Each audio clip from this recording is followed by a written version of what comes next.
Welcome to Crime in Court. My name is Heather. Thank you guys so much for joining me. It's an honor, and I'm humbled and privileged to bring you this story of Sandra Birchmore. This is a story that has, I think, not gotten enough attention. It's starting to now because of the Karen Reed case. They are very interrelated because same town, same district attorney, same officer, a lot of the same officers involved. So, this is another important case. This might even have been the case that the FBI started looking into the Norfolk District Attorney's office and then and then intercepted information about Karen Reed potentially. We don't know for sure, but that is a rumor, or it makes sense, but we don't know for sure. That is speculation on a lot of our parts, us commenters and YouTube creators and true crime lovers. All right, so for today's episode, I have some. It, we're going to read through the entire investigation report into Sandra Birchmore's death. Sandra Birchmore, 23-year-old woman, pregnant with potentially Officer Matthew Farwell's baby. Matthew Farwell denies it. Matthew Farwell was the last person to see her on the night that she allegedly took her own life.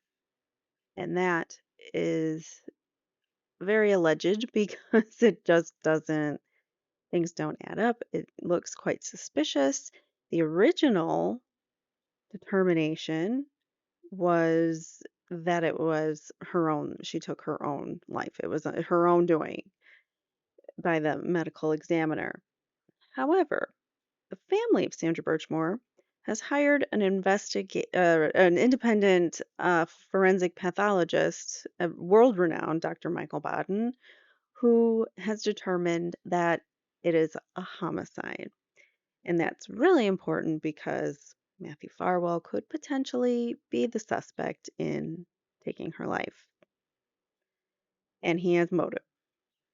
So we're going to read through. If you didn't catch that, my first two episodes. So the first episode we talk about Sandra's life and her tragic ending, and then in the second episode that I have of this case, I talk about the officers involved and kind of their up their past and their backgrounds and stuff. So we go a little deeper into we deep dive into the officers. I also did, if you are interested, a separate episode. It was in my Karen Reed series, but I have it in this playlist. Is an episode regarding how the Karen Reed case, and the this case are interrelated. And I also have a video just separately of the surveillance video if you missed it. So we could actually, hold on, let's play it right now. All right, sorry about that. I wanted to just refresh our memories. So this is going to be just a video of the surveillance. There's no sound, and I'm going to let it play. This is on my channel if you want to ever watch it again. So this is Sandra's last moments. Canton Woods Apartments, February 1st, 2021, Canton, Massachusetts. The following is a surveillance footage of Sandra Birchmore's apartment. Matthew Farwell said he was there to break things off with Sandra, and he denied being her baby's father. Sandra's phone communications stopped shortly before Matthew came over. These are Sandra's last moments on camera, followed by Farwell entering and leaving 28 minutes later. She was found deceased February 4th by Canton PD. Justice for Sandra Birchmore. This is February 1st, 2021, and the time stamps you can see up here keep changing So this is different times when Sandra was in the lobby on February 1st. She came out to get food, which was that last one. Now she's going outside because there was a huge blizzard, remember, on its way. So someone who's about to take their own life probably wouldn't worry about dusting their car off with snow because she got the snow branch or snow brush there. Sorry, words are hard today. And it's Matthew Farwell. He has admitted to going there. He admits that that is him now.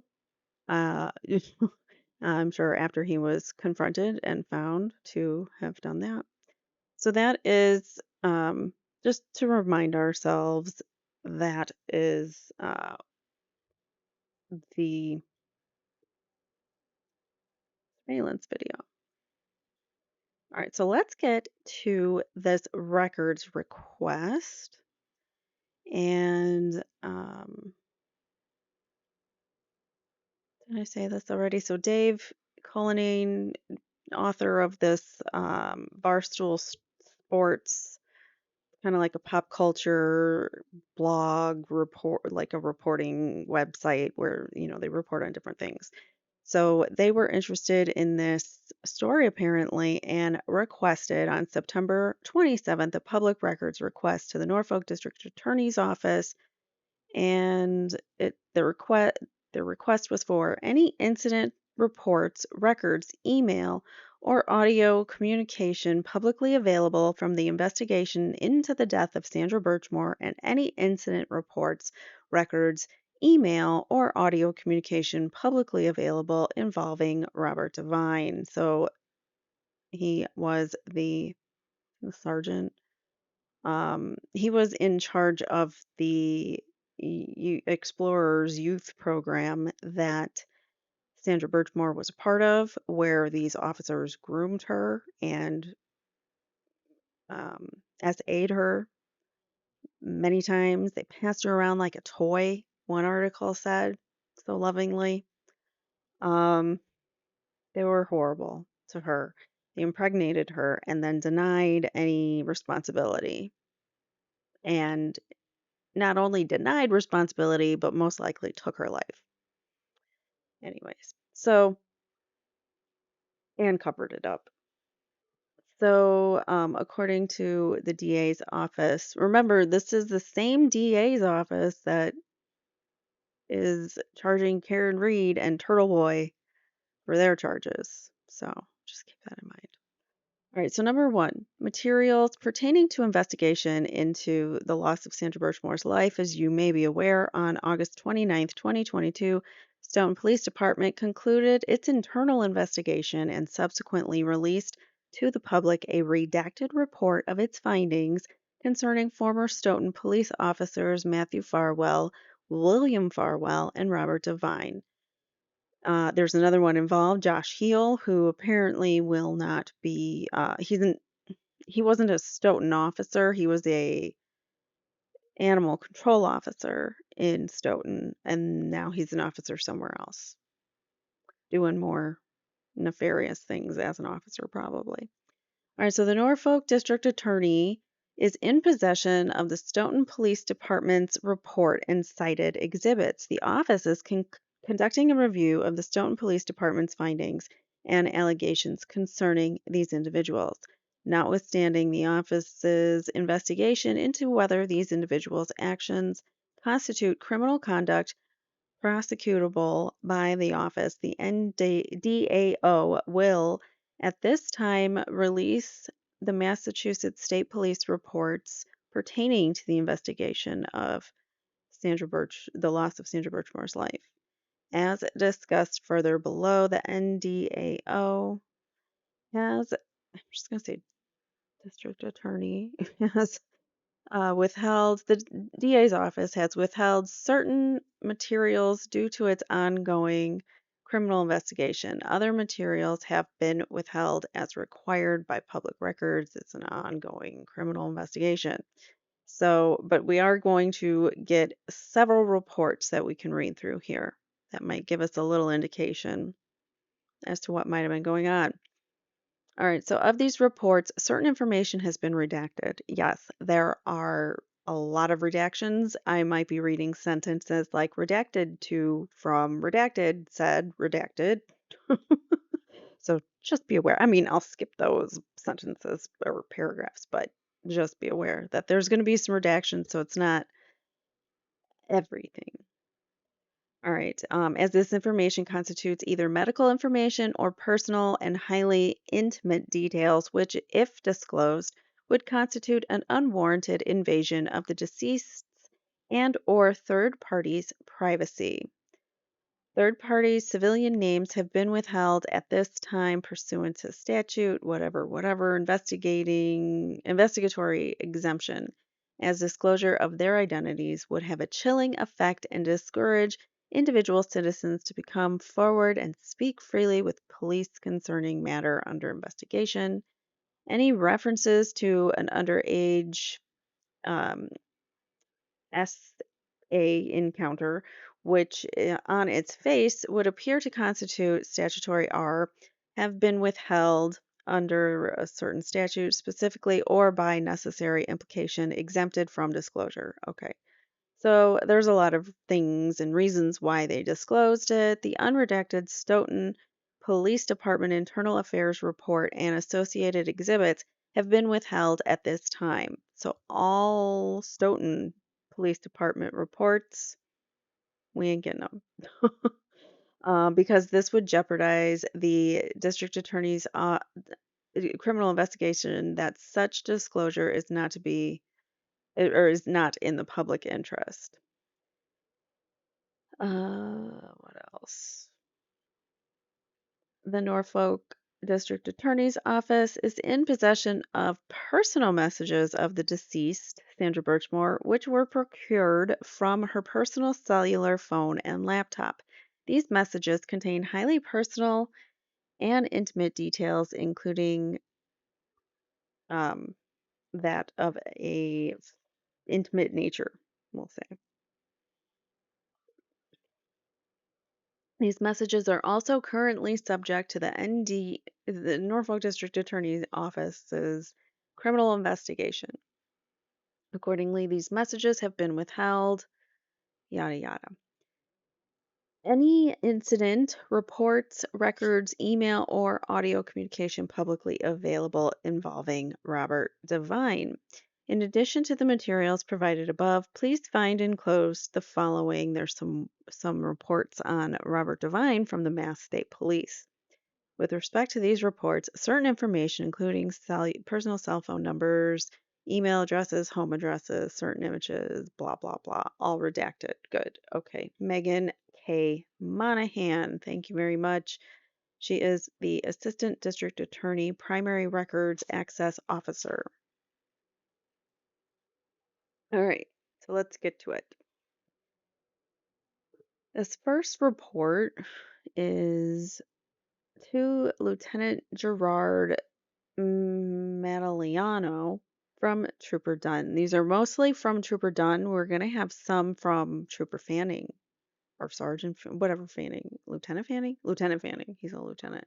We're going to have some reports on about Lieutenant Fanning and from Lieutenant Fanning. Let's see. We might be in for a wild ride. All right, so this is into the investigation of Sandra Birchmore's loss of life homicide. We'll call it a homicide now because the reports say so from Dr. Bodden.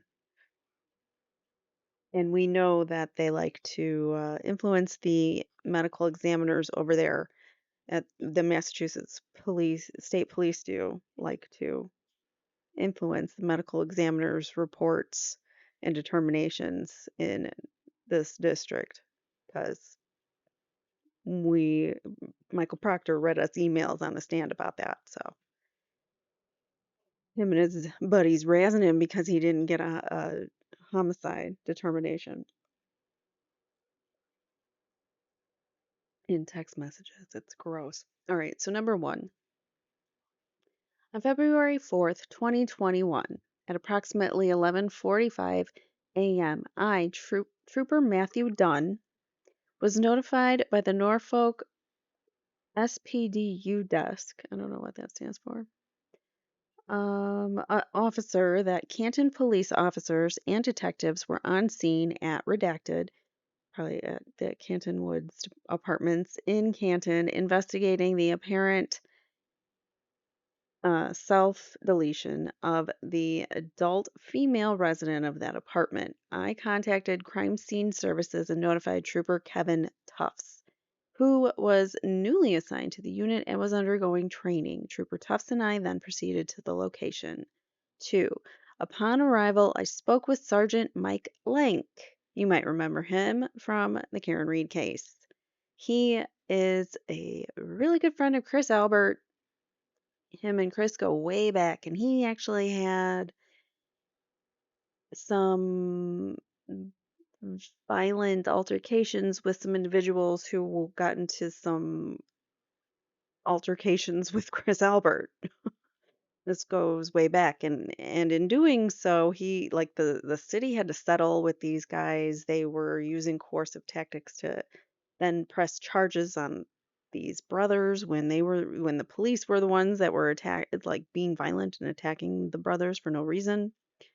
And for that, Mike Link was not supposed to be promoted at all, but he got promoted a few times to eventually be sergeant. So that's Mike Link. He was also one of the uh he was this superior on scene, like the most superior on scene, so therefore from Canton PD, so therefore that made him like the lead at that time before Mass State Police came on and took over, even though they still stayed involved with Karen Reed. Anyway, so Mike Lank. Upon arrival, I spoke with Sergeant Mike Lank and Detective Jonathan McCourt. I learned that at approximately 10:55 a.m. that morning, Canton Patrol officers had responded to the apartment to conduct a well-being check on that resident, Sandra Birchmore, redacted, at the request of the Sharon Police School Resource Officer, Officer Michael Hawking. I was informed that Birchmore is an employee of the Sharon school system and had not shown up for work for several days, and attempts to reach her by phone were unsuccessful. So, why did they wait so like this is what drive this makes me mad. When she didn't show up. So, let me back up. The homicide took place on a Sunday night. She didn't show up for work on Monday, the same day that this blizzard, the snowstorm was coming in. She was texting one of her coworkers about, or Snapchatting, sorry, one of her coworkers about what the work schedule was going to be like because of this weather. And then she didn't show up the next day. So why didn't they report it the next day that she didn't show up to work? The fourth isn't until what I think Thursday she got reported. So it boggles my mind. Usually when someone doesn't show up to work once, it's like, okay, well, if this person did a no-show, like they better have a good explanation or they're fired. So I don't know how she went several days without coming to work and nobody batted an eyelash. It's just really odd to me. Anyways, so Officer Charles Yeaton and Officer Ensley Cottard of the Canton Police arrived and were unable to get a response at the door to the apartment. At that time they made entry, having received a key from property management to check the well-being of Birchmore. Upon entering the apartment, they located Birchmore, apparently deceased, seated on the floor of the bedroom, redacted. Bunch of redacted. Canton Fire Department personnel were notified and responded. Birchmore was then determined to be deceased at approximately 11:46 a.m. by firefighter paramedic Daniel Whitley. He was also did he actually testify or was he just on the witness list? I can't remember. But I believe he was one of the responding EMTs for John O'Keefe as well. All right, three. Detective McCourt, Trooper Tufts, and I entered Birchmore's apartment, which had been held and secured by Canton police for our arrival. Oh, so they do know how to lock down a scene, so no one enters it. They do know how to secure a scene. Apparently, they did it in Birchmore, but not in Officer John O'Keefe's death. They didn't do it. So why? I don't know. Take it up with them. There was an officer. An officer. They didn't secure the scene. But, anyways, there was a kitchenette immediately upon entry toward the left side. There was a living room area directly in front of the entryway. I observed a short hallway that led directly to the bathroom, and the single bedroom was to the left side of the hallway. I noted that the interior of the apartment was generally unorganized and unkempt. The countertops in the kitchenette were almost entirely covered with personal items to include postal correspondence, junk mail, medication, and trash and an ultrasound, redacted, and an ultrasound photograph. Redacted. Birchmore's name and date of birth were printed on the ultrasound. So lots of redacteds there. Number four, I proceeded into the living room area. I noted trash and clumps of cat fur on the carpet, indicating that it had not been cleaned or vacuumed in some time. There was debris, trash, or personal effects on virtually every horizontal surface in the living room area. There were two glass end tables, a dining room table, a glass coffee table, a couch, and a television stand with a television. There was a nook area that contained two recliners side by side, which were both covered on top and in front with personal effects and boxes. Um, she didn't just move in there, right? Like she had been living there a while, I believe. So I don't know why it was so messy and boxes and stuff everywhere. Because I could see if, she had just moved in or was planning on moving. I know she was preparing for the baby. So how is she going to raise a baby in that mess? I don't know. Number five. I'm not mess shaming, and it kind of sounds to me like the cops are a little like shaming her messiness, but I mean, her apartment, whatever. If she wants to live like that, she can. All right, so number five, I observed the interior of the bathroom to be generally neat and organized. Nothing of note was located inside. Six, I then proceeded to the bedroom. Upon entry, I observed Birchmore on the floor, redacted. Remember, she had a strap around her neck. She was seated on the floor, and the way that she did it, was like on the closet. The strap was attached to the closet doorknob. I don't actually know how this would work in my mind. I can't like picture it, but it's one of those things like if you like once you do it, there's no going back, is what I was told. Like once you do the action that gets you to choke or strangle you, it like there's no well, I guess anytime you try to hang yourself, there's no going back unless you have given yourself like an out. I don't know.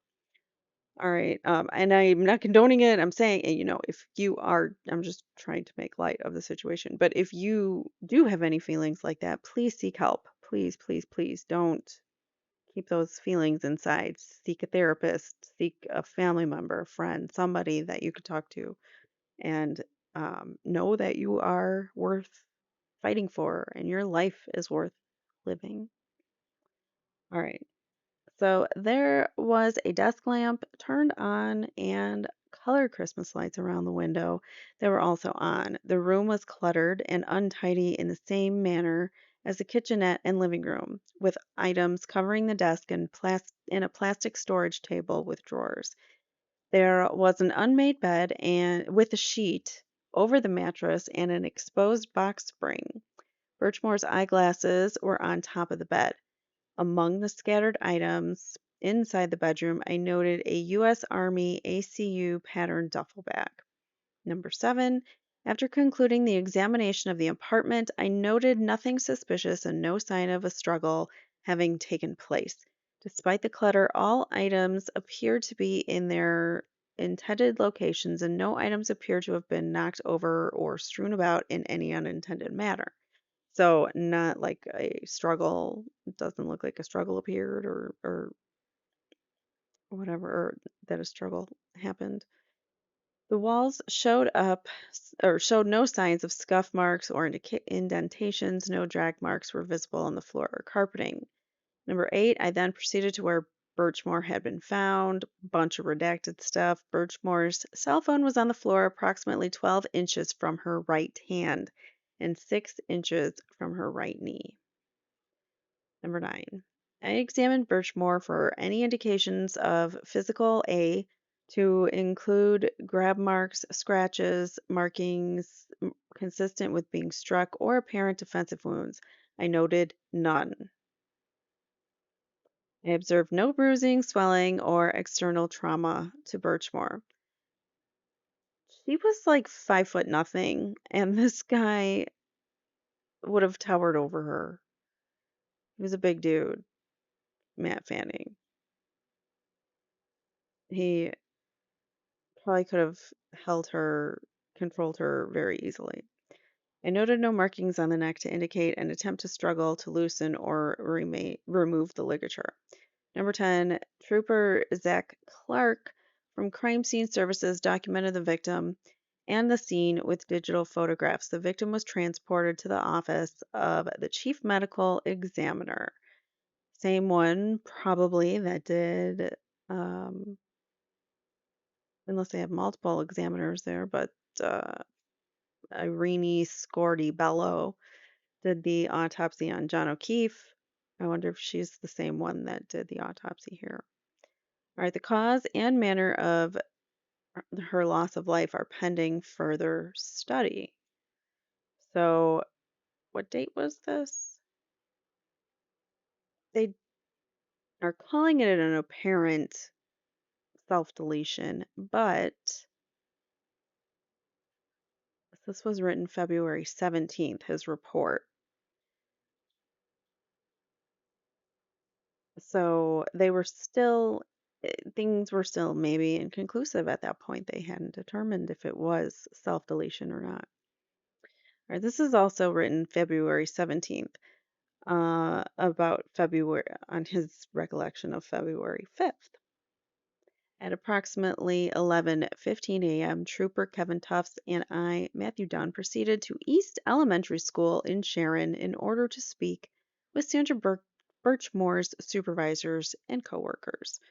To Redacted, a bunch of redacted, was asked about what, if any, what, if any, observations he made about Birchmore in the time that she had been employed at the school. Redacted, asked to elaborate, he stated, stated that prior to Birchmore's loss of life, redacted, stated that he had spoken with Birchmore's aunt after she lost her life. He stated that she mentioned the name Matt Farwell, so the aunt mentioned that Sandra mentioned the name Matt Farwell, and that Farwell may be able to provide us with some more information regarding Birchmore. Whoa, so the next day, they find her on the 4th. On the 5th, they talk to somebody, whoever this person is at the school, said something about a Matthew Farwell. And that's how they found out about him the very next day, because this is February 5th. She was found on the 4th. This is the 5th. They went to the school. All right. Redacted stated that her general impression of Birchmore was that she was a pretty normal young lady. Redacted.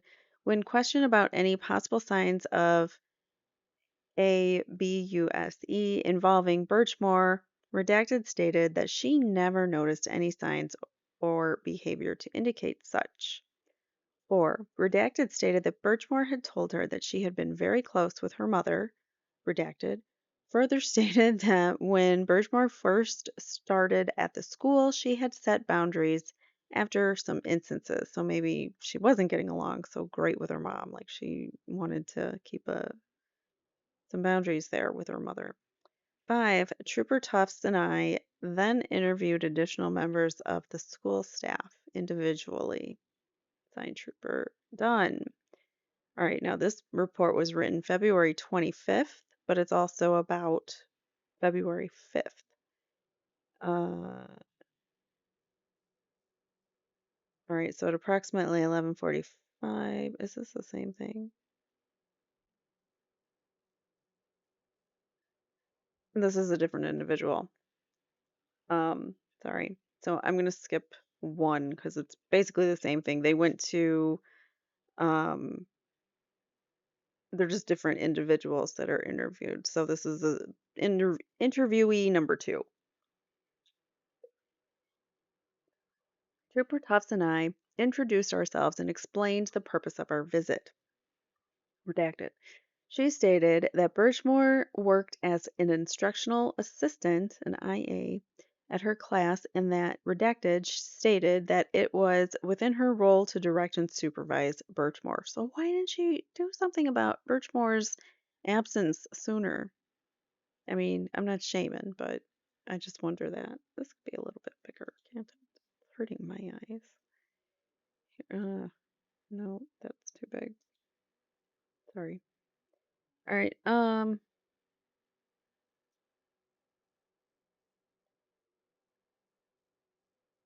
Like it goes from small to huge. I can't make it in between. All right. Sorry. Number 3. When asked about her observations of Birchmore's behavior and performance at work, Redacted stated that Birchmore struggled with what was expected of her. She stated that overall, Birchmore was not very good at her job. Redacted cited specifics, stating that she often had to redirect Birchmore and she required more guidance than should have been expected. Redacted said that she often had to correct Birchmore for being on her cell phone and laptop computer for personal reasons at inappropriate times. Number 4. Redacted was then asked about her relationship with Birchmore. She stated that Birchmore seemed a little off and tended to overshare a lot of personal information about herself. And that's a common theme that we're going to hear from people is that Birchmore shared too much. Like that's her biggest flaw. She she was friendly, she was chatty, she talked a lot. She would share, she was just an oversharer. She stated that Birchmore seemed a little off and tended to overshare a lot of personal information about herself, even on her first day of employment at the school. When asked to elaborate, Redacted said that Birchmore had shared with her unprompted, intimate details about her personal life. She stated that Birchmore told her she was dating a police officer who was 10 or 11 years older than her. Birchmore had stated her boyfriend already had 2 other children. At one point, Birchmore had told Redacted that she saw his ex at Starbucks, which she found to be very unprofessional. Redacted said that these types of conversations were always unsolicited, and other employees at the school had previously remarked to her about Birchmore oversharing personal details unprompted. Well, I'm assuming that this is her boss because uh, right, this is the one that said she, yeah, it's her direct supervisor and is commenting on how she needed to be supervised. Number 5, Redacted went on to state that Birchmore had told her that she wanted to get pregnant with her boyfriend, and he had finally said yes. Birchmore told Redacted that she apparently did get pregnant. Redacted pointed out that it was only 4 to 5 weeks into the pregnancy, which she found odd, and then a bunch more redacted. 6. Redacted said that Birchmore proceeded to tell several members of the staff about her pregnancy, including people she was not close to. According to Redacted, some staff members expressed that it made them uncomfortable. Eventually, Redacted stated that she had to speak to the assistant principal about Birchmore's oversharing. Redacted further stated that when asked, she declined to provide her phone number to Birchmore because she seemed off. Redacted told investigators about an incident approximately a month earlier in which Birchmore had asked a teacher's aide for money. This had apparently made the aide uncomfortable, and she told other staff members about it. 7. When asked about details regarding Birchmore's boyfriend, Redacted stated that she never said if he was married or unmarried. She said she believed Birchmore's boyfriend was 35 or 36 years old and he may be a Stoughton police officer, but she was not certain. Redacted stated she believed Birchmore and the boyfriend would see one another about once a week. She stated that she got the impression it was a casual relationship. Redacted said that earlier in the school year, Redacted that she and her boyfriend had broken up but then got back together. So this seems like, kind of a toxic relationship, and we've already known they broke up and got back together once, which in this cycle of power and control over someone, it's going to, he's going to probably use that to get his way often to dump her, and then she'll come crawling back and say, whatever you want, I'll do it. And I'm not saying that, she was a pushover, but it seems like when you're and it seems like when you are in a relationship like this, she was the young girl, vulnerable. He was the person in control, had all the power in the world compared to her physically, just age wise, work wise. He had all the potential to be controlling of her, and he totally took advantage of that and used her for it. And so yeah, he would have groomed her to do the things he needed her to do, because that's what these types of people do. Even if you don't want to do things, sometimes it's just easier when you're with someone like that to just go with the flow, go along, and not stir the pot, because you don't have the energy for the fight. You're still tired from the last fight, and you just don't want to have to reassure that person constantly 24/7 you're with them. So he probably does use that, like, power dynamic to be like, well, if you don't, you know, get rid of the baby, then I'm going to break up with you or whatever. So he might use that as leverage. Anyways, so Redacted stated that Birchmore never mentioned anything about feeling scared or anything of a similar nature or being maltreated. All right. Was that the? Yeah. Okay. Sorry. I thought it skipped a page. All right. So now, Trooper Dunn again. This was February 24th. He wrote the report, and it is about another. So this is later in the day on February 5th. So we're still on February 5th. These last couple of reports are different incident or different people that they're interviewing. At approximately 12:25 p.m., Trooper Tufts and I Dunn interviewed at the East Elementary School, blah, blah, blah. Redacted stated that she had begun working at the school back in October. She said that on her first day there, Birchmore was the first person to introduce herself and the two exchanged phone numbers. Redacted stated that she and Birchmore got along fairly well and that Birchmore had a very open personality and was an oversharer. When questioned, Redacted stated that she had last spoken with Birchmore on Monday, February 1st on the phone. Might have been the person that she was talking to, I don't know. Number 3, Redacted was then questioned about the extent of her knowledge regarding events in Birchmore's personal life. She stated that Birchmore's boyfriend works for the Stoughton Police Department.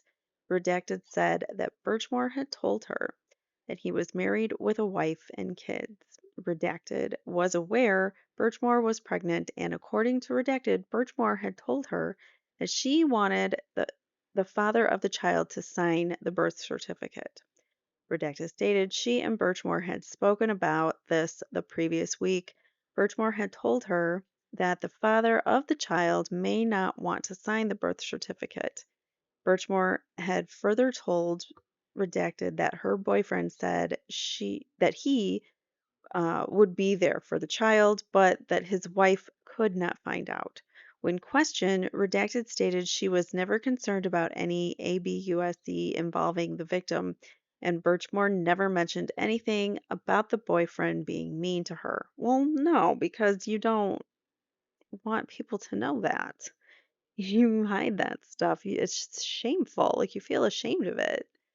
You feel ashamed that you let them treat you a certain way, and but at the same time, they've messed with your mind so much that you think that's how you deserve to be treated. So it's just a really awful thing to have to go through, anybody to have to go through some kind of cycle of ABUSE. Um, where was I? Wife could not find out. Being mean to her, stated that she believes that there was okay, yeah, so Redacted said that she didn't believe there were any safety or ABUSE issues in the relationship. Birchmore would definitely have shared that information with her, she says. Not necessarily, but maybe. When asked why she believes that she would have told her about that, Redacted stated that Birchmore would routinely overshare personal details about her life. Yeah, but if she's sharing things, she's probably sharing like good, positive things, right? She's probably not gonna harp on bad stuff that's going on in her life. Anyways, number 4. Birchmore had told Redacted that she and the father of the child were not going to pursue a relationship going forward. Redacted stated that Birchmore seemed fine with that, and the two had already discussed this arrangement. Redacted stated that Birchmore was already lining up specifics related to parental visitation, such as which holidays each parent would spend with the child. Like, this kid's not even born, and you're okay. I mean, I know you got to think those things because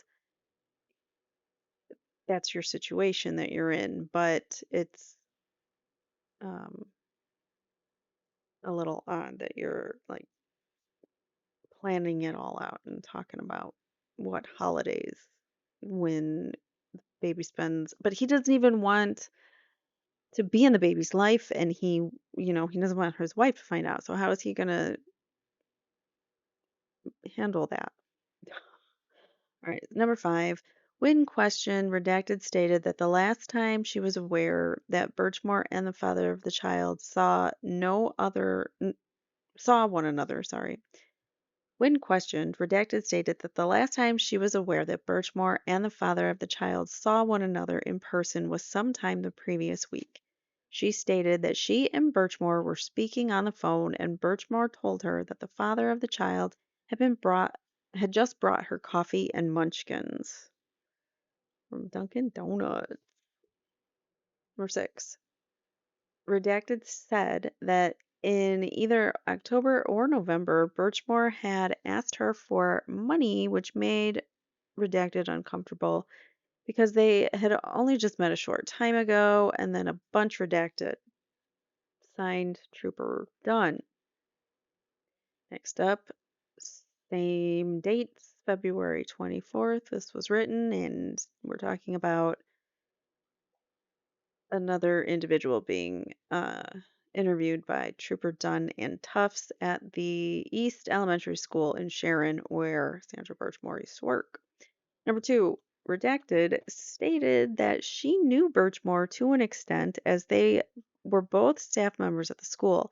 She stated that not long after returning after Christmas break, Birchmore told her that she might be taking some time off because she was pregnant. When asked to speak about her and Birchmore's relationship, Redacted stated that Birchmore acted like a teenager because mentally she probably was because of what these a-hole predator criminal men did to her. I can't stress that enough. This is criminal what they did to her, and they should be in prison. When asked to elaborate, she stated that Birchmore often shared more personal information than what was necessary. As you can see, it's a recurring theme that she's an oversharer. Redacted said that Birchmore had spoken about her boyfriend on various occasions. Birchmore had never mentioned his name, but had told Redacted that he was about 35 years old and he was a detective. Redacted was not aware of which specific department he worked at. 3. Redacted stated she had not observed any obvious signs of depression or erratic behavior regarding Birchmore. She further stated that Birchmore told her in early September that she had applied for housing and was getting her own place. Redacted said that Birchmore seemed to be happy about getting the apartment at this time. So, yeah, I believe September. So around September, she got that apartment. Yeah, got that apartment. And then February, just a few short months later, she was found with a strap around her neck. Number 4. When asked about the personal details Birchmore had shared, Redacted stated that she had told her that her mother had passed away and her father had never been in the picture. Redacted stated that Birchmore came across like a child without parents that needed help. Just paints a picture, though, doesn't it? Like she was this oversharer. She was reaching out to individuals at work. She would just go up to people and try to make friends. Like it paints a picture that she might have been lonely. She might have really needed help. She didn't know how to go about it. So maybe her oversharing was part of her coping mechanism and nobody ever helped her. So sad. Um, Father wasn't in the picture. Redacted stated that Birchmore came across like a child without parents that needed help. Redacted said that she tried to help Birchmore as best as she could and expressed that she wished she had been there for Birchmore more in light of what had happened. Number 5, I asked Redacted if Birchmore ever spoke about or showed any indications of any type of ABUSD. She stated she never got that impression and Birchmore never expressed any concerns for her safety. I'm going to pause here because I think my dog needs to go out and then I will be right back to finish up. All right. Sorry about that. All right, so we are back and we're going to continue on with this um, records request. This one is same guy, Trooper Dunn, who now this was written on the 17th, so they're not necessarily in chronological order, but close enough, I guess. And we're still talking about February 5th, where he went to that. Oh, this is a phone interview, sorry. So, at approximately 1:08 p.m., Trooper Kevin Tufts and Trooper Matthew Dunn, conducted a phone interview of Redacted.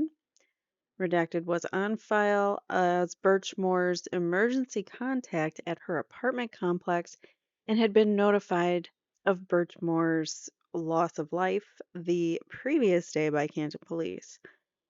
On the morning of February 5th, Trooper Tufts had contacted Redacted by phone and requested to meet with her in person. Redacted stated that she was in New Hampshire and preferred to speak by phone. New Hampshire. 2. Redacted stated that Birchmore lived with her in Stoughton until approximately November 14th, 2020, at which time Birchmore moved into her own apartment in Canton. She stated that she had some issues with Birchmore while they lived together. Redacted stated, redacted, bunch of redacted. Would love to know what that is about, but okay, never mind. Moving on. Number three, Redacted stated that Birchmore's mother had passed away in 2016, and around that time frame, other family members had passed away as well. Redacted stated this was a very difficult time for Birchmore. Redacted. Birchmore seemed to change. Redacted. There's a lot of redacted. When asked to elaborate, Redacted stated Birchmore would get stressed out and would have fits of screaming and yelling. Birchmore further stated that, oh wait, sorry, Redacted further stated that Birchmore tended to blame her for many of her issues. And that could very well be her own psychological issues, that blaming, projecting, because of the trauma that she's dealing with. She doesn't know how to necessarily express those feelings and emotions. So sometimes it comes out in very inappropriate ways when you're not self aware because of the reasons why you're acting the way that you're acting, if you know what I mean. The acting out behavior comes from the trauma that she's experienced, and she doesn't get the connection is what I'm saying. She's not consciously aware of it. Excuse me. All right, so Redacted went on to state that Birchmore had belonged to the Stoughton Police Explorers program, so she is well known to the police department. Well, we know that. So this is the first person saying that Birchmore was part of the Police Explorers program. So this they knew again by February 5th.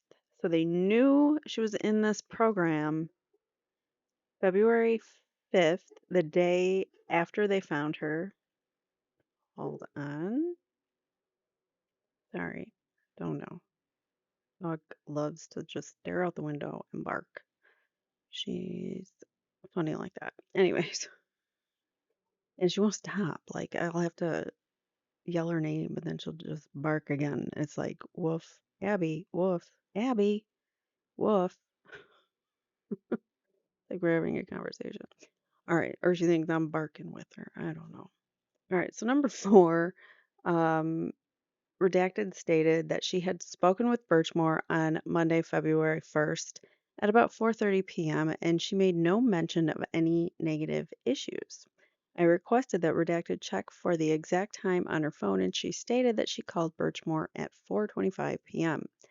At the time, Birchmore was discussing food she planned to order. When questioned, Redacted then stated that she was aware Birchmore was pregnant and that the father of the baby is Matthew Farwell. Redacted stated Birchmore had previously mentioned that she and Farwell had been talking through issues regarding Farwell signing the birth certificate. Redacted was about, or was asked, sorry, Redacted was asked if she was aware of any allegations or signs of ABUSC between Farwell and Birchmore, to which she stated she was not. Again, I it's not something you tell everybody. It's not something you talk about. Um, usually don't tell many people, if any. All right. Moving on. This is now okay. So now we're in March. I just want to reiterate again. February, they find her body February 4th, February 5th. They had already talked to someone who told them Farwell was the father of her baby and that she was pregnant. So at that moment, Farwell was pretty much screwed. You know what screwed him was the fact that she was a oversharer. She told everybody that she was dating a cop who was 10 years older than her and she was going to have his baby. She was telling everybody this. And he didn't count for that.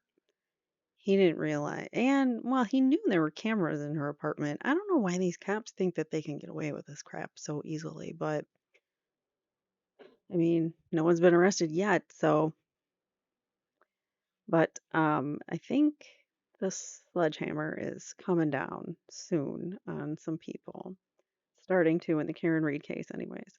All right, so March 8th, 2021, this is to blah, blah, blah. This is to same Lieutenant Detective Gerard Madaliano from Trooper Dunn again. Same thing, same thing. Okay. So on February 6th now, so we're 2 days after finding her body, we've moved on to February 6th. Excuse me. At approximately 11:30 a.m., Trooper Kevin Tufts and I, Matthew Dunn, proceeded to the Canton Woods apartment complex in Canton, Mass, pursuant to the investigation into the death of Sandra Birchmore. Redacted something. Okay. We were joined by Sergeant John Fanning.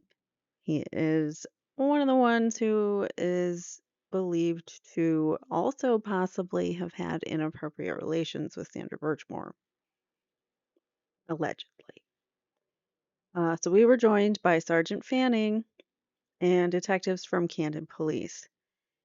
Sergeant Fanning he was on the text messages between Brian Higgins?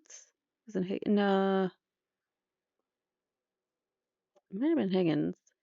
But also with Trooper Proctor, and Fanning and Tully, or no, not Tully.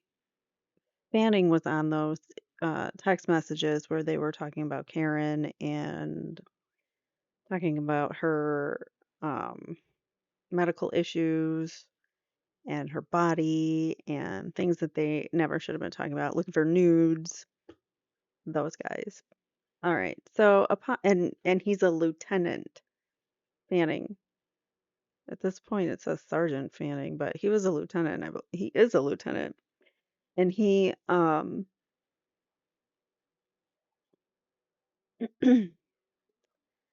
don't know. I forgot what I was supposed to say. Whoa, mine just went blank. All right, so we were joined by Sergeant John Fanning and detectives from Canton PD. Upon arrival, Troopers Tufts and I spoke with members of the management staff, including redacted and redacted. I confirmed with management that Birchmore had only been issued one key fob. 2. Upon request, redacted provided investigators with access to the video surveillance system, which is what we watched already in earlier in the stream. It should be noted that the timestamp on the DVR was approximately 13 minutes faster than the actual time. Investigators identified the only camera angle that showed Birchmore's building, in which the main entrance, the lobby, and the elevator are visible. Certified forensic video technician Colleen Crawford from the Norfolk District Attorney's Office arrived and extracted the surveillance footage from Sandra Birchmore's building from February 1st at 10:59 a.m. through February 4th, 2:59. All right, 3. Investigators reviewed the archived surveillance footage. Birchmore can be seen entering the building on February 1st, 2021 at approximately 12:51 p.m. while using her cell phone, at which time she proceeds to the elevator. Birchmore is next seen at approximately 5:01 p.m. getting off the elevator, retrieving a food item from a delivery driver, and returning to the elevator at approximately 5:31 p.m. Birchmore is seen getting off the elevator in the lobby and exiting the building. She returns at approximately 5:33 p.m. while holding a snow/ice scraper for her car. Birchmore is not seen on video footage again. At approximately 9:14 p.m., a male believed to be Matthew Farwell is observed entering the building, at which time he gets on the elevator at approximately 9:43 p.m. The male believed to be Farwell exits the elevator and then exits the building. Nothing of investigative significance is seen on the video footage after that time, and that is signed Matthew Dunn. So when was this again? 2 days. 2 days after. This makes me angry. 2 days after Sandra Birchmore is found, they they know Farwell is alleged to be the father of her baby, and now they know Farwell, a married cop, by the way, with a third baby on the way, with his wife, fourth with Sandra. Um, he is then seen on video leaving her apartment, and then she's never heard from or seen again. And this guy's still walking free. I don't understand why he's not arrested. Is this just the brothers in blue, we protect our own, and so we don't arrest cops that take other people's lives intentionally on purpose and abuse and uh, maltreat and psychologically uh, distort one's thoughts. Like he is the epitome of an abuser. Ugh. All right, where were we? Um, so she had one key fob upon request. They get the surveillance system. Okay. Up next, March 9th. Woof woof. March 9th. She's getting a food order delivered from Amazon too. So maybe she's just waiting for that, looking out the window. My dog. Or March 9th. And this is, we're um, the event that he is recording or talking about, it took place on February 6th. He's just writing his report, writing his report March 9th. Some days it's hard to just speak. All right, so number one, on February 6th, 2021, at approximately 3:10 p.m., Trooper Matt Dunn and I interviewed. So who's writing this? Oh, this is Fanning. This is Sergeant Fanning. All right, so on February 6th, 2021, at approximately 3:10 p.m., Trooper Dunn and I interviewed Matt Farwell. So they interviewed him that same day that they got the video footage. This is what, 12? Hold on. 11:30 a.m. they get the video footage. Okay. We're progressing in our timeline. Now it is 3:10 p.m. same day. They are going to talk to Matt Farwell at Gibbons School. Why is he at a school? I don't know. But okay. So, sorry. Fanning and Dunn went to go interview Matt Farwell at the Gibbons School in Stoughton in a parking lot out front. On February 4th, 2021, Trooper Dunn responded to Canton for the self-deletion of Sandra Birchmore. Trooper Dunn was advised by multiple sources that the victim, Sandra, was possibly pregnant and that she said the father of the baby was Detective Matt Farwell from Stoughton Police Department. This interview was conducted in furtherance of this investigation. Oh, damn. He was already number one suspect 2 days after they find her body. I mean, he should have been one day after they found her body, but yeah, took them 2 days to get the surveillance video. Number two, Matt said that he heard Sandra passed away on Friday. He said that he has known Sandra for about 10 years, going back to when Sandra was a police explorer in Stoughton and Matt was an instructor. The police Explore program is a junior academy program for high school aged kids, exposing them to the different facets of law enforcement. Matt said that Sandra had a troubled life and he felt bad for her. Or, in other words, he knew exactly how to prey on her, and he knew that he could prey on her because she was vulnerable. He would keep tabs on her over the years. Matt said that Sandra continued to have problems over the years that he has known her. And then a bunch redacted. 3. Matt said that sometime early in 2020, he began a physical relationship with Sandra. He said that he was intoxicated one night and ended up meeting up with her and having relations. Matt said that he maybe had relations with her 2 to 3 times since last year. He said that the last time they had relations was the end of October 2020.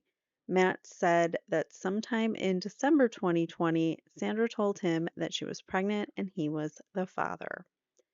Matt, I mean, it still could. He says that the timeline doesn't. Oh gosh. Sorry, I don't know. Dog. All right, so Matt said that he was confident that the last time he had relations with her, uh, and that the timeline didn't add up based on her expected due date in September. Matt was adamant that he was not the father of the unborn child that Sandra was carrying at the time of when she, at the time of the homicide. Let's just call it a homicide because it is. All right, number 4. Matt said that on the evening of Monday, February 1st, 2021, he went to Sandra's apartment in Canton. He said that he asked her if he could come by, and she said no problem. Matt said that he had intended on breaking everything off with her. He said that he had told Sandra that she was crazy and it was not his child. Hold on, I got a cough.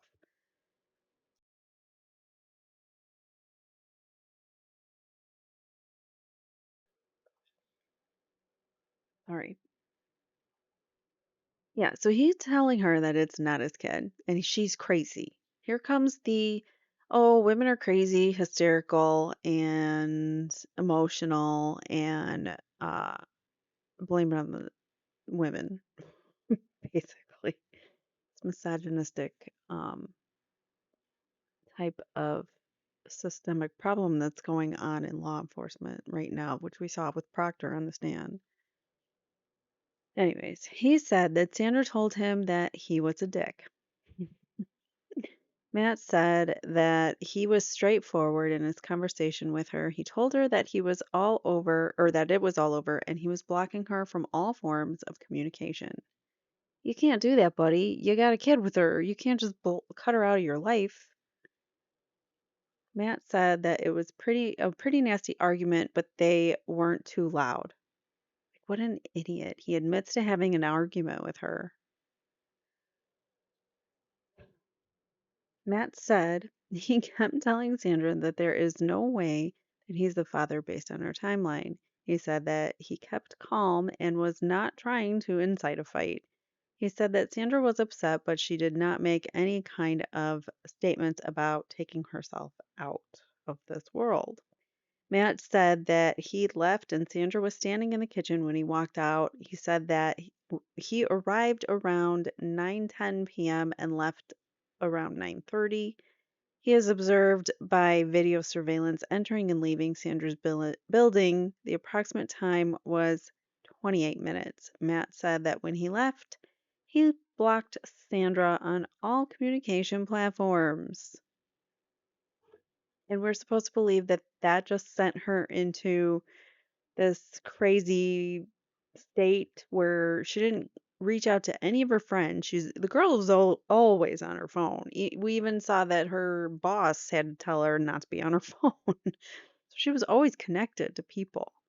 So we're supposed to believe that the father of her baby comes over, breaks it off with her, leaves, and then she doesn't communicate with a single person and just takes herself out. That's what Matt Farwell wants us to believe. I don't believe it. Excuse me, I feel like wheezy. Matt said that the last time he had seen Sandra prior to Monday, February 1st was approximately a week before. He said that he had been trying to distance himself from her. Matt said that Sandra was having relations with other people during their entire time together. That's because he passed her around to other people. He told other people, have at her. That's because of him. Let's be clear. Matt did not know that Sandra was telling other people, obviously, that he was the father. All right, I cannot. Hold on. Maybe that's better. Okay. So Matt did not know that Sandra was telling other people, obviously, that he was the father of her unborn child. Otherwise, maybe he would have thought twice about what he did before doing it.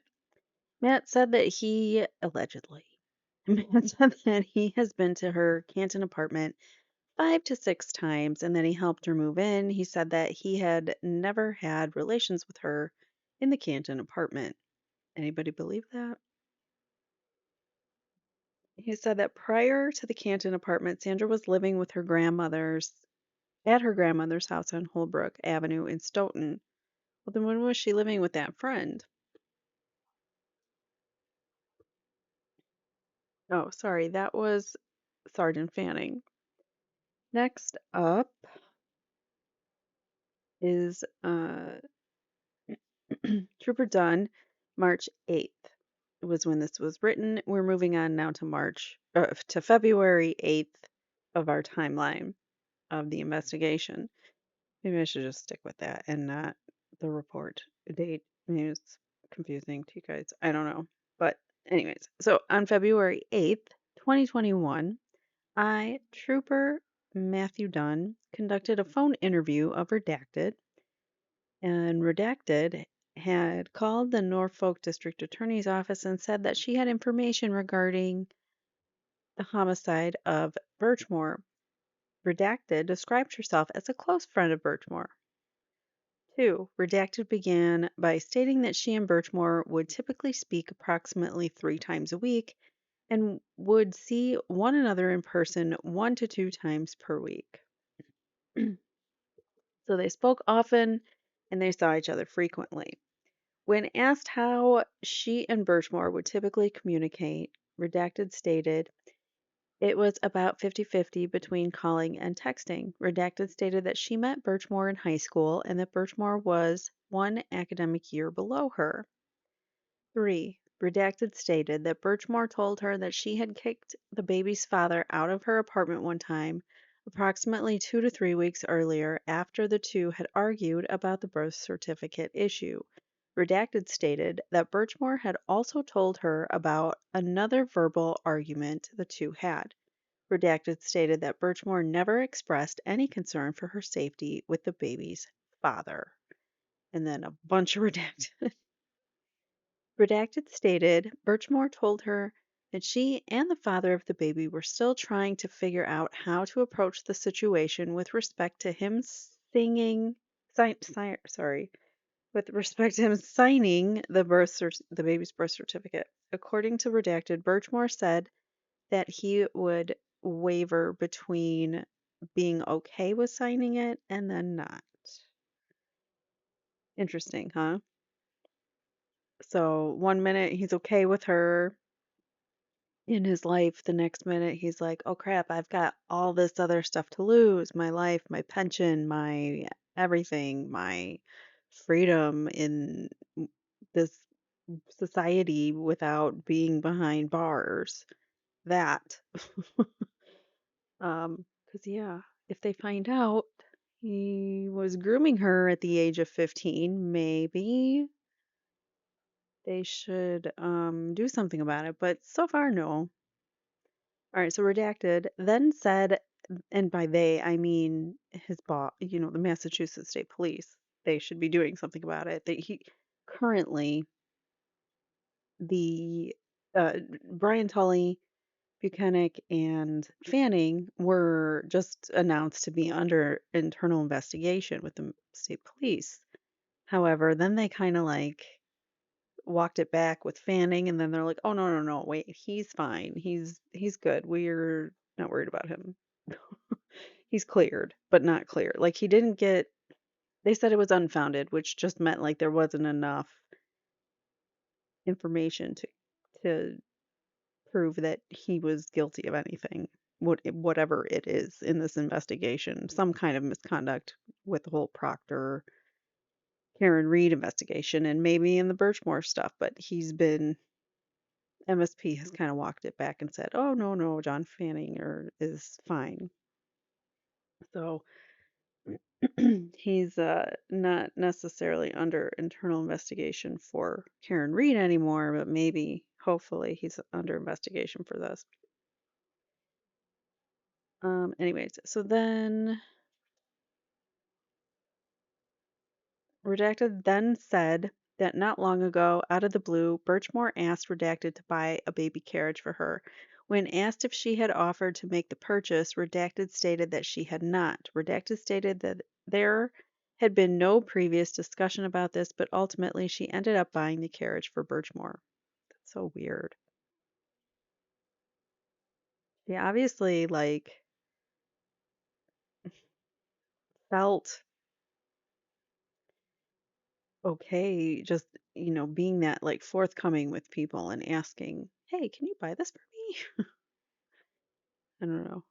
That's weird to me, but anyways, I mean, I'm not shaming her. That's just I would never do that in my opinion. Like I don't ask for help though, so that's my problem. All right, number 5. When asked about the identity of the baby's father, Redacted stated that Birchmore had kept it a secret from her and that she didn't really know much about her and Birchmore's relation he and Birchmore's relationship. Sorry, it was worded strangely.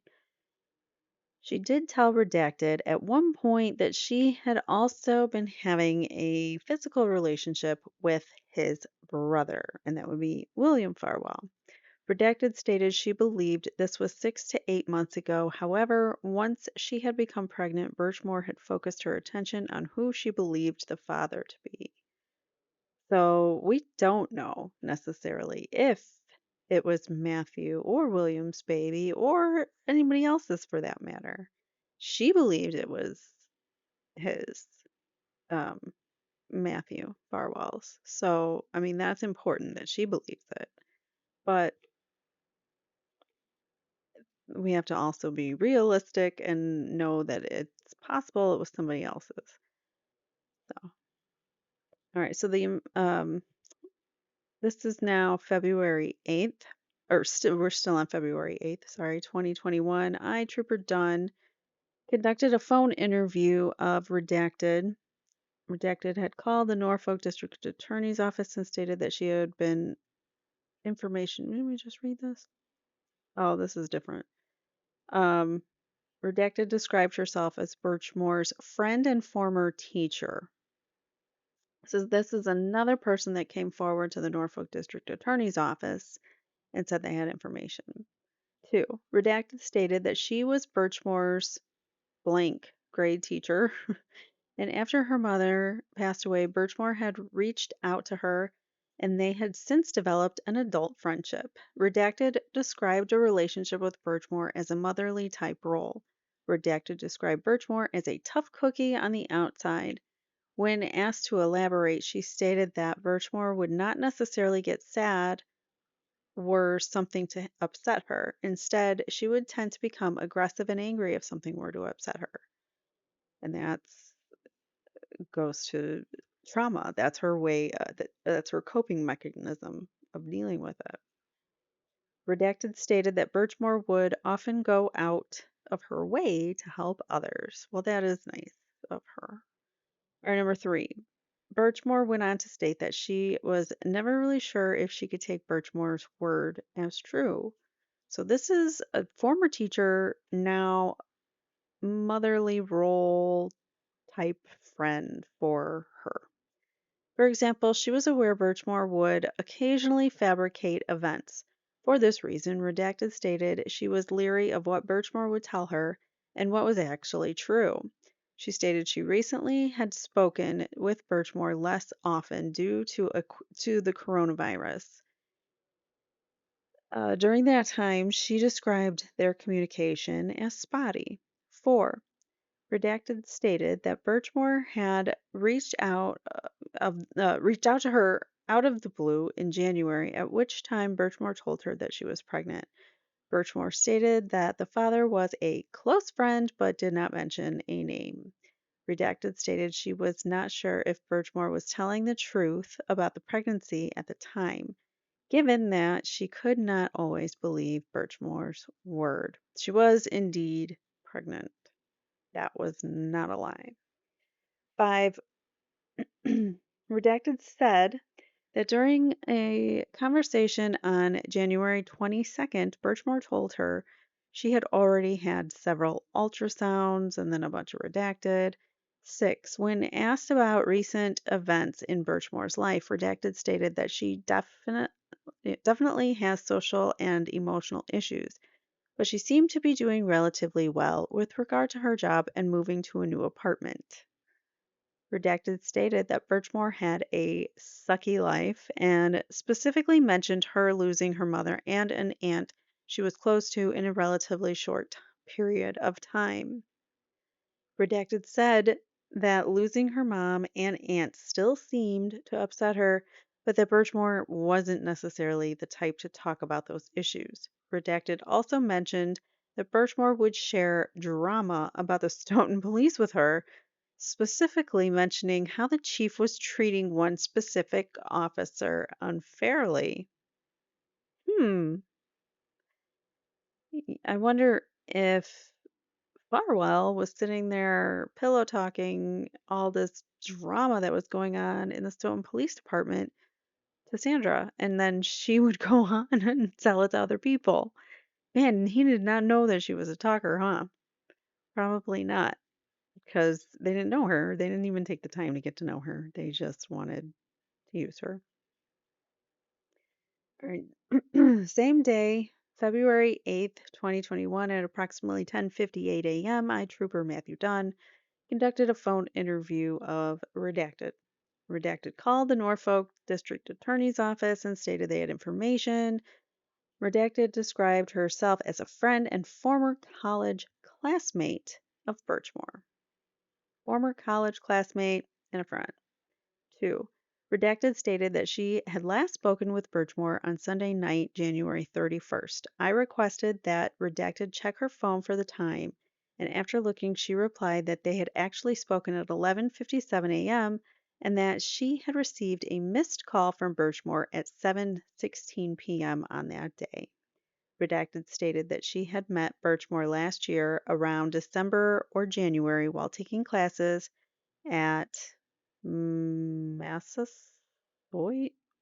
I have no idea how to pronounce that. Massasoit is how I would say that.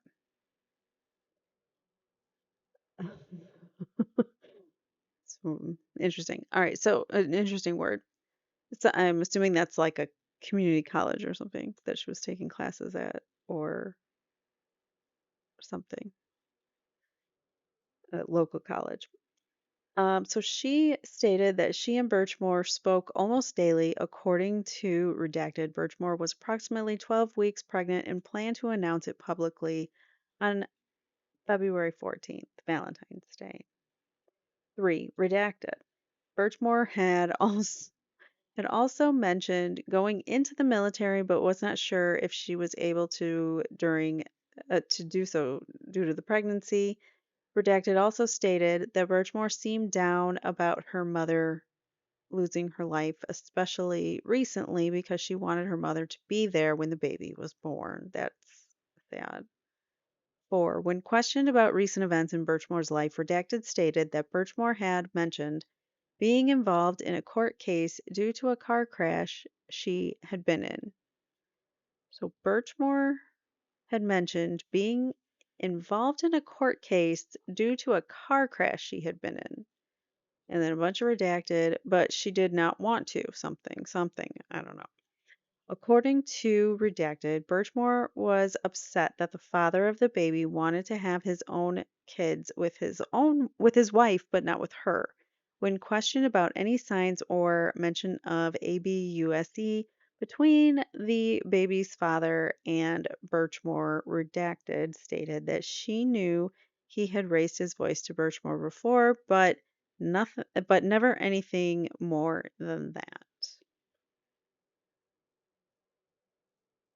February 8th. Still. I Trooper Matthew Dunn conducted a phone interview of Redacted. Redacted had called the Norfolk District Attorney's office and stated they had information. Redacted described herself as a cousin of Birchmore's mother. Redacted. She then stated she had seen Birchmore in person approximately 2 weeks ago, at which time they had spoken about her pregnancy and a bunch of redacteds. Stated that she believed the baby's father had a key to Birchmore's apartment. Oh, okay, so we're finding out February 8th now that Matt Farwell might have actually had a key to her apartment. Hold on one second. Sorry. Throat gets dry. I feel like it's like allergies and like wheezing. All right, fun times. Redacted stated that during her conversation with Birchmore, she brought up the topic of adoption. However, Birchmore stated she was not considering that as an option. When questioned as to whether she ever said who the father was, Redacted stated Birchmore never mentioned him by name. Redacted stated that Birchmore had babysat for his children before, which she believed to have occurred somewhat recently. So he was getting ballsy with bringing her around his wife. Recent, however, yes, it was recent. Sorry, my brain's in two places at once. She just recently was babysitting all of his kids, which is probably really hard for her to see that he has like a functional marriage with his wife at home and these kids, and now she's got to babysit them and see the wife like that probably messed her up even more. Having to see that and be exposed to that. However, Redacted stated she could not really get much information out of Birchmore regarding her relationship with the baby's father. All right. That was a cousin, I believe. Who are we on now? We're still on the 8th of February 2021. Trooper Dunn conducted a phone interview of Redacted because they called the DA's office and stated they had information. This person describes himself as another cousin. All right. So, two, Redacted stated that within approximately 2 weeks prior to Birchmore's loss of life, she and her sister had breakfast with Birchmore. So, these are probably the same cousins. I don't know, which turned into a long conversation. Redacted. She stated that Birchmore was a member of the Respect program at age 11 at age 8 and later the junior officer program at age 13, which I believe is a reference to the Stoughton Police Explorers program, which we've talked about at length here. Redacted by stated that Birchmore's friend by the name of Redacted would have additional information on the topic. Okay, so we're getting some leads to go. You see how the investigation kind of goes from one lead to another lead. You can kind of see it laying out. Redacted stated that she believed Birchmore began a relationship with Matt Farwell of the Stoughton Police Department. Redacted. When questioned, Redacted stated she did not have firsthand knowledge of this, but had heard it through acquaintances of Birchmore. 4. According to Redacted, Birchmore had previously enlisted in the military at one point but had gotten kicked out. Redacted. She further stated that Birchmore's mother, aunt, and grandmother had all passed away in a relatively short period of time, and by 2018, her support network had essentially broken down. Redacted. That's very sad to me. I feel like she was really trying hard too to make friends and keep her friends around because she didn't have a lot of support. Five, Redacted said that she was aware Birchmore was pressuring Matt Farwell to sign the baby's birth certificate. She further stated that Matt's brother, Billy Farwell, had informed Matt's wife about the affair. Why do you think he would do that? According to Redacted's account, at that time, Matt's wife confronted him, but he denied it. According to Redacted's account, at that time, Matt's wife confronted him, but he denied it. Okay. So Matt just flat out said, "No, baby, I didn't have an affair." When questioned, Redacted again stated that she did not have firsthand knowledge about this, but this information had been relayed to her. She once again stated that Redacted would know specifics. Redacted did state that Redacted had told her that Birchmore had previously told Redacted that Matt Farwell's wife knew about the affair. That makes her a potential suspect or potentially complicit in it because maybe she wanted Birchmore gone. Maybe she told Matt, deal with it. I don't care how you do it, but deal with it. She's not going to be a part of our life, and neither is that baby. Then, I don't know. Is she potentially complicit in it? She knew. She knew. So by February 8th, we know that she was pregnant with a baby, potentially Matt Farwell's. Matt was the last person in the apartment, and we know now that she knew that the baby existed. Well, I don't know if she knew the baby existed. Doesn't say. It just said that they informed her about the affair. I would hope maybe that would come hand in hand. If you're going to bring up the affair, you might as well bring up the baby. So, why do you guys think that Billy Farwell decided to tell Matt Farwell's wife about the affair? Interesting, right? I mean, they're twin brothers. Wouldn't you think they'd be sticking up for one another? Do you think maybe there was some kind of tension between the two of them? Maybe something going on, something that they were doing with Sandra that maybe he got upset about? I don't know. Maybe Billy didn't like the way that Matt was treating her in some ways. I don't know, because he was doing it too. I have no idea. I'm not trying to defend anybody because what they all did was disgusting. All right, so we're still on February 8th. I'm sorry, I'm going to shut up and just keep reading. All right, Trooper, we're almost done with part one, though, so know that. All right, so February 8th, 2020, Trooper Dunn conducted a phone interview of who is this? A close friend of Birchmore. Redacted stated that she had known Birchmore since they were 7 or 8 years old, at which time they were involved in a program that helps mothers strengthen bonds with their children. They then played volleyball together from approximately ages 9 through 12.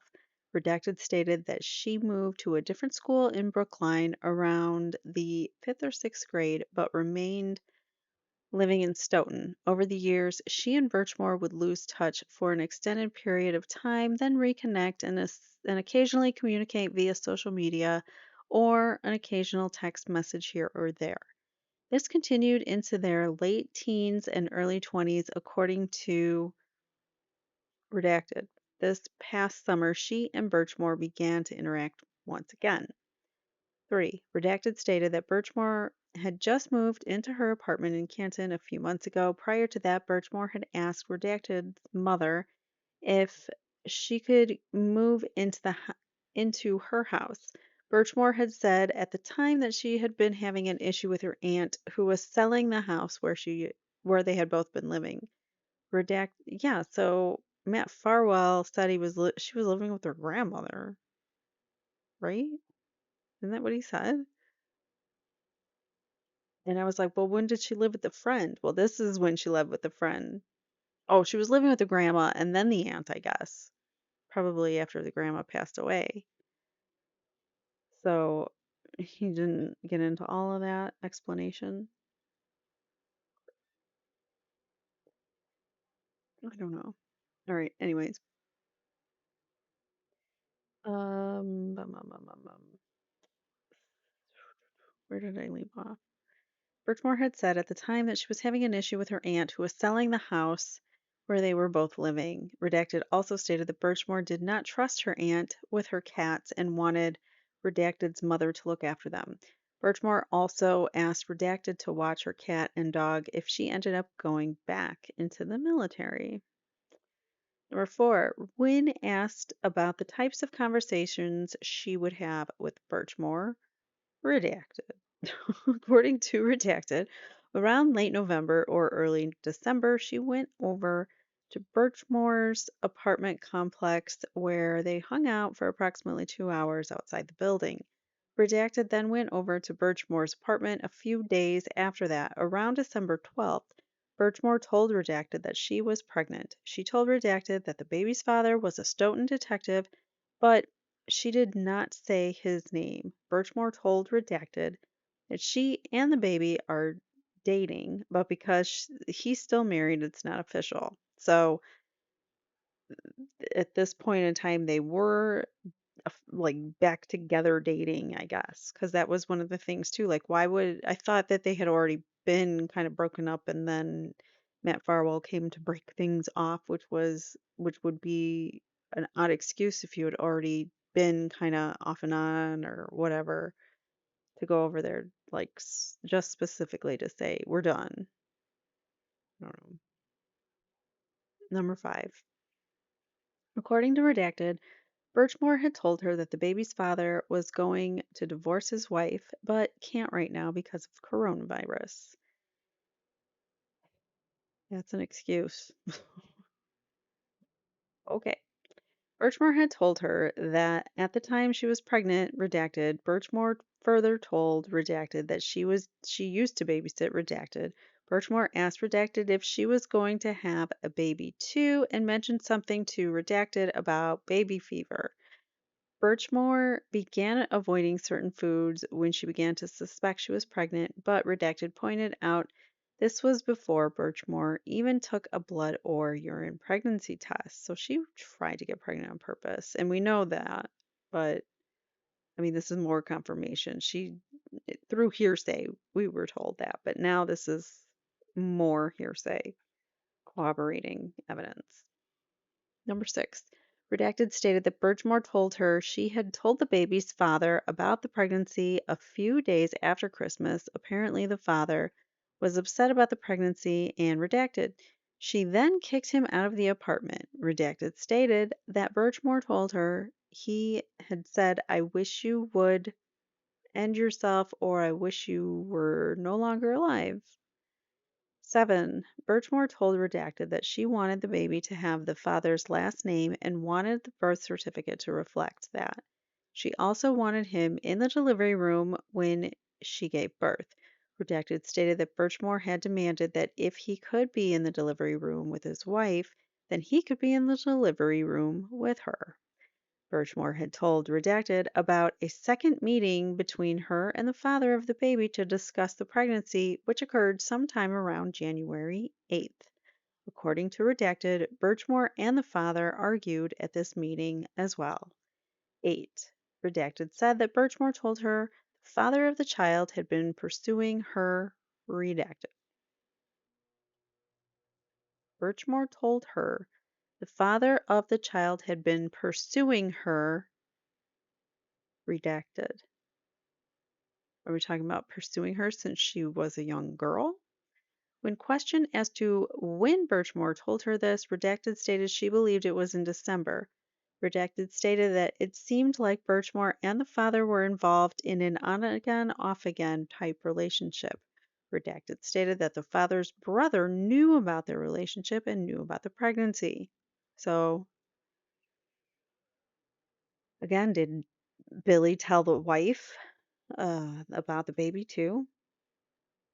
Number 9, Redacted stated that Birchmore owed her a lot of money, which she estimated to be $248. According to Redacted, Birchmore had owed her the money for a couple of months, and eventually she told Birchmore she needed some of it paid back. This was on or about January 16th of this year.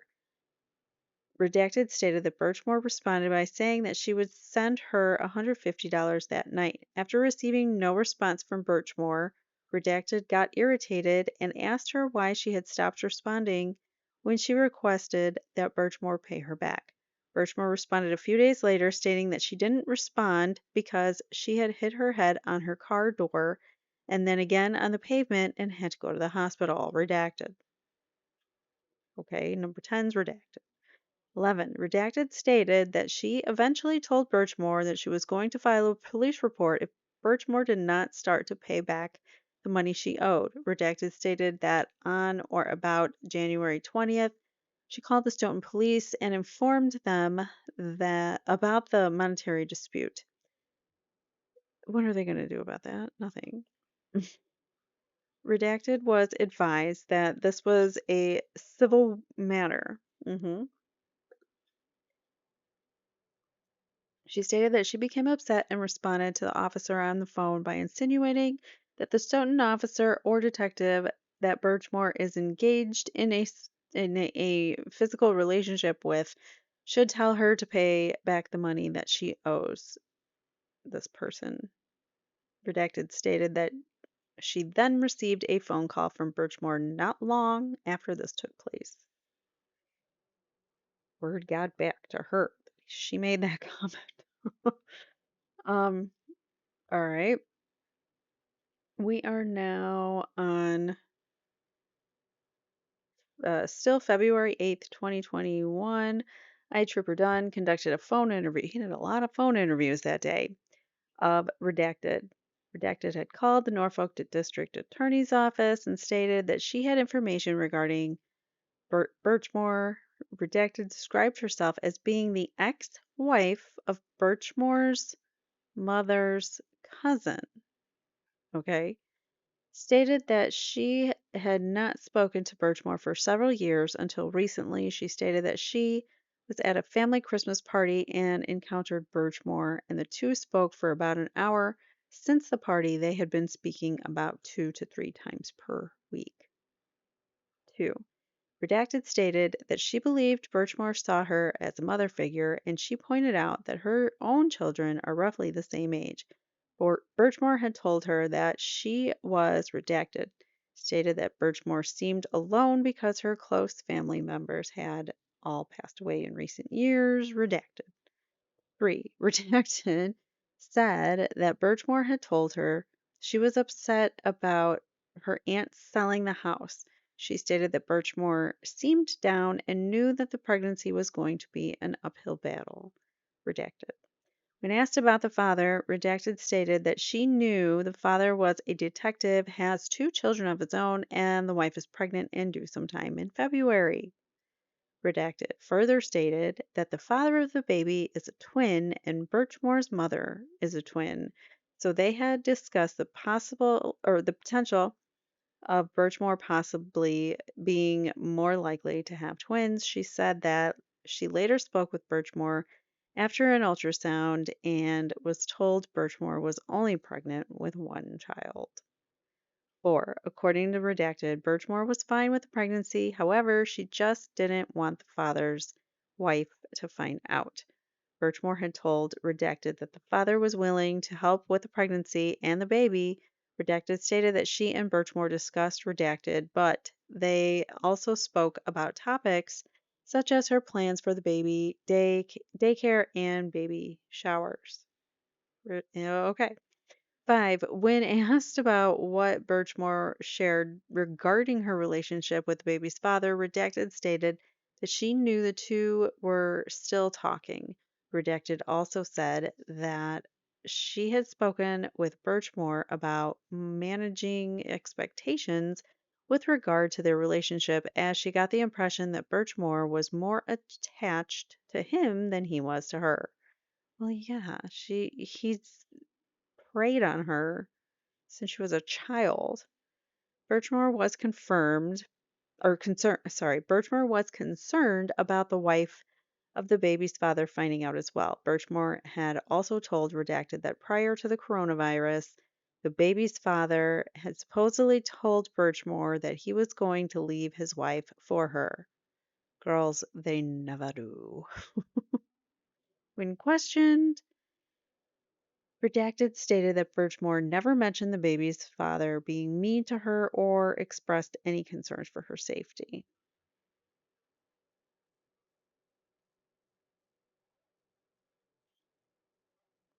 All right, we're moving on another day. We're moving ahead in the timeline to February 9th, 2021. I Trooper Matt Dunn conducted a phone interview of Redacted. Redacted had called into the district attorney's office. They described themselves as being a friend of Birchmore when they were younger. She stated she had not recently connected with her, had recently reconnected. I could read words, that would be great. Two, Redacted stated that she moved across the street from Birchmore's house when she was about 4 years old and had known Birchmore off and on for about 17 years.